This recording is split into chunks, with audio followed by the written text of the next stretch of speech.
बिपिएफनि दैदेनगिरिफोरा बिथांमोना एमएलए मन्त्रि गोबां दङमोन रायजो राजाफोरखौ खुन्दुं कम्बलजों थगायबोबाय दिनै हेलो लोगोफोर आङो दा दंफैयो आइफवालि ब्रिज गोदान बे आइफवालि ब्रिज बयबो मिथियोमोन बे आइफवालि ब्रिज होननानै नाथाय दिनै गोदान नाम दोनस्लायबाय बे आइफवालि ब्रिजनि गोदाननि मुङानो जाहैबाय बिजाब्रां मुं दोननाय जाबाय आरोना बे ब्रिजखौ लोगोफोर अब्ला आङो देखायलांगासिनो दं जोंनि एमसिएलए माधव सेट्रि बिथां चिरां डिस्ट्रिक्टनि डेपुटि कमिशनार रेड्डी बिथां पिडब्लिउडि डिपार्टमेन्टनि इन्जिनियारजों लोगोसे बाहागो लानो हानाय गासैबो जोंनि दैदेनगिरिफोर बेवहाय बाहागो लानाय बे दालांखौ लुनाय कन्ट्रेक्टर अचिन्त्र बसुमतारी बिथां बे बादाबारि ओनसोलनि आइ आफा रायजो राजा बिदा फंबाय बिब' बिनानाव बयनिसिमबो दिनै महाशिवरात्रिनि गाहाम अनसायनाय आङो बयनोबो बावहरबाय আজি আমার কারণে খুব শুভ দিন মহাশিবরাত্রির দিন এই শুভ দিনত আমি আইপুৱালিৰ ব্ৰিজ ওপেনিং কৰিবলৈ মুকলি কৰিবলৈ আজি সকলো অংশগ্ৰহণ কৰিছো মই আপোনালোক সকলোলৈ মহাশিবৰাত্ৰিৰ শুভকামনা জ্ঞাপন কৰিছো কামান गोनां रायजोफोर गोलाव समनि मोनसे हास्थायनाय गोलाव समनि मोनसे जेंना बे जेंनाखौ सुस्रांनानै दिनै जोङो मोनसे मोजां थासारि सोरजिनानै लानो हाबाय आरो बेनि थाखायनो आङो गिबियावनो बे दालांखौ लुनो हानायनि थाखाय आसामनि chief minister doctor Himanta Biswa Sharma बिथांनो साबायखर बावो आरो लोगोसे जोंनि गासैबो दैदेनगिरि आरो रायजो राजानिसिम साबायखर बावो जे दिनै गोलाव समनि बे हास्थायनायखौ मोगथां महराव मोननो हाबाय जों बयबो मिथिगौ बे साहा ओनसोलनि दैया जोबोद दाहाराव बोहैयो दैज्लां बोथोराव साहा ओनसोलाव रायजो जानाय रायजो राजाफ्रा फारसेनिफ्राय फारसेजों थांनायाव जोबोद उसुबिदा जायो आरो बिनि थाखायनो बे दालांनि थाखाय जोबोद गोनांथि जानानै दङमोन दिनै बे दालांखौ 69 कोटी रां गारनानै प्राय 1 किलोमिटारनि खाथिफ्राम मोनसे जोबोद मोजां दालां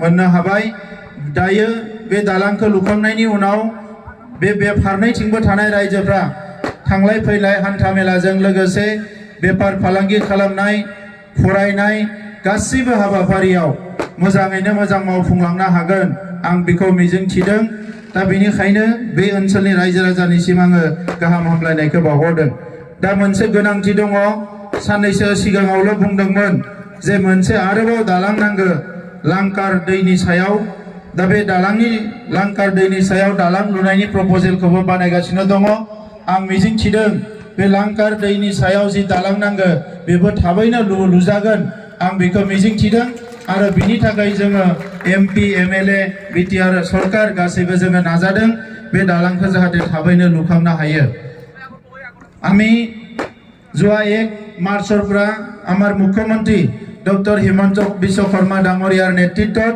সমগ্ৰ অসমত প্ৰত্যেকটো জিলাতে বিকাশ যাত্ৰা হিচাপে বিভিন্ন প্ৰগ্ৰাম আমি ৰূপায়ণ কৰিছো চিৰাং ডিস্ট্ৰিক্টত বহুতখিনি প্ৰগ্ৰাম ইতিমধ্যে ৰূপায়ণ কৰা হ'ল বহুতখিনি আঁচনিৰ আধাৰশিলা স্থাপন কৰা হ'ল বহুতখিনি আঁচনি মুকলি কৰা হ'ল আৰু বহুতখিনি নতুন নতুন আঁচনি ইয়াত লঞ্চ কৰা হৈছে আমাৰ কাৰণে এইটো এটা নতুন এটা অধ্যায় আৰম্ভ হৈছে অসমত এটা নতুন দিগন্ত আৰম্ভ হৈছে মুখ্যমন্ত্ৰী ডাঙৰীয়াৰ যি সপোন অসমখন ভাৰতৰ 5খন উন্নত ৰাজ্যৰ হিচাপত ৰাজ্যৰ ভিতৰত এখন হিচাপে গঢ় দিয়া আমাৰ প্ৰধানমন্ত্ৰী ডাঙৰীয়াৰ যি সপোন ভাৰতবৰ্ষখন বিশ্বৰ সকলোতকৈ শ্ৰেষ্ঠ দেশ হিচাপে গঢ় দিয়া বিশ্বগুৰু হিচাপে আজি গঢ় দিয়াৰ যি সপোন এটো বাস্তৱ ৰূপায়ণ কৰাৰ কাৰণে বিভিন্ন আঁচনি আজি হাতত লোৱা হৈছে আমি স্বাধীনতাৰ পৰা কেতিয়াও দেখিবলৈ পোৱা নাছিলো এটা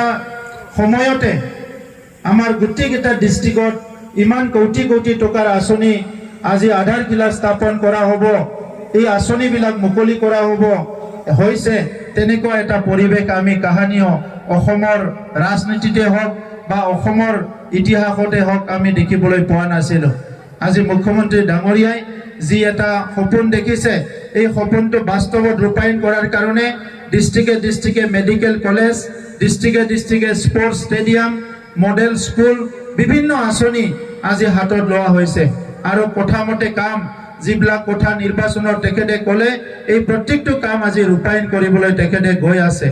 আজি বিটিআৰ অঞ্চলতো আমাৰ চৰকাৰ যেতিয়া আহিল UPPL BJP চৰকাৰ এই সময়ৰ পৰা যোৱা 3টা বছৰত আমি ৰাইজৰ সবচেয়ে ডাঙৰ সমস্যা এইটো আছিলে ভূমিৰ সমস্যা।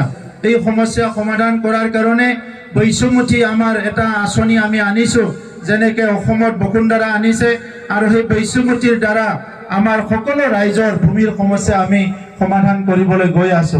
ইতিমধ্যে 1 লাখতকৈ অধিক মানুহে 3টা বছৰৰ ভূমিৰ পাট্টা ভূমিৰ অধিকাৰ পাবলৈ সক্ষম হৈছে। আমাৰ সকলোৰে ভাল এখন ঘৰ লাগে।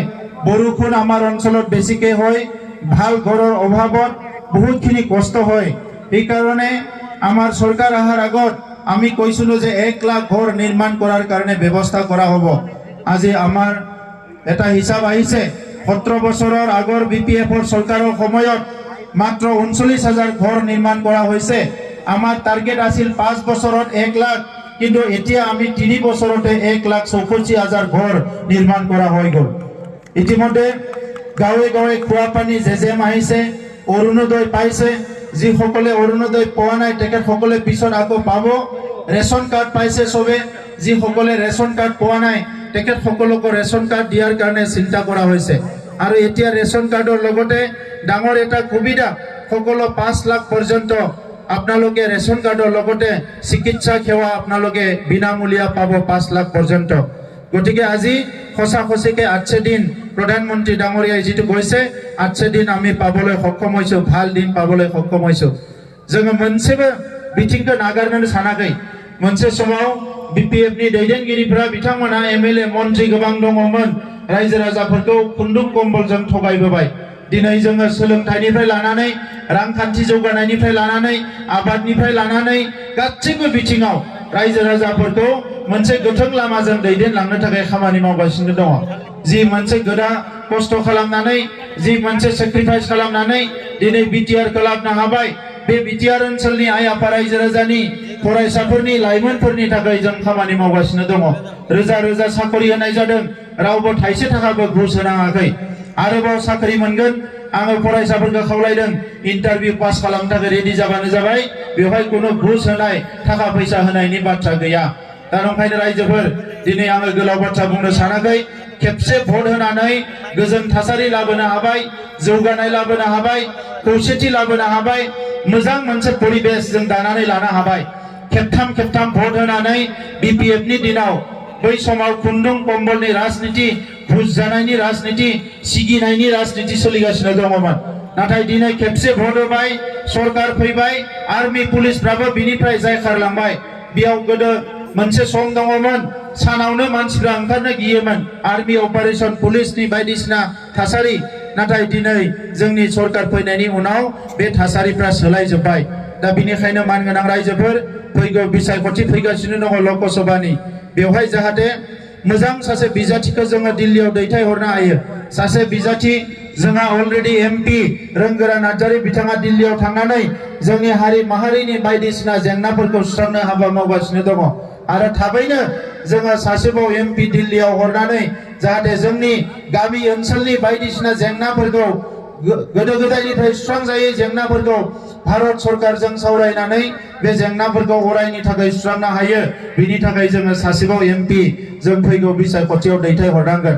नोंथांमोननि सायाव जोंहा फोथायनाय दङ, मानोना जों नोंथांमोननि थाखायनो खामानि मावनो थाखाय बिदा फंबाय हिसाबै दिनै राजखान्थियाव फैनानै सरकाराव फैदों। दा बेनिखायनो जोंनि खामानिखौ जों मावगोन। नोंथांमोनखौ सिबिनाय, नोंथांमोनखौ अननाय, नोंथांमोननि जेंनाखौ सुस्रांनाया जोंनि दिनै मोनसे बिबान। बे बिबानखौ जों रुजुनानै आवगायलांबाय थागोन। आं बयनिसिमबो अबंलावरनि खाथियाव आरज गाबबाय, नोंथांमोना बयबो आलो गोजोनै थानो हाथों। মই সকলোৰে কাৰণে মই আজি শিৱৰাত্ৰি হিচাপে আমাৰ সকলো আজি পূজা কৰিব ময়ো প্ৰাৰ্থনা কৰিছো। আপোনালোকক সকলো যাহাতে ভালে কুশলে ৰাখে, এইখিনিয়ে কৈ মোৰ বক্তব্য সামৰিছো। ধন্যবাদ।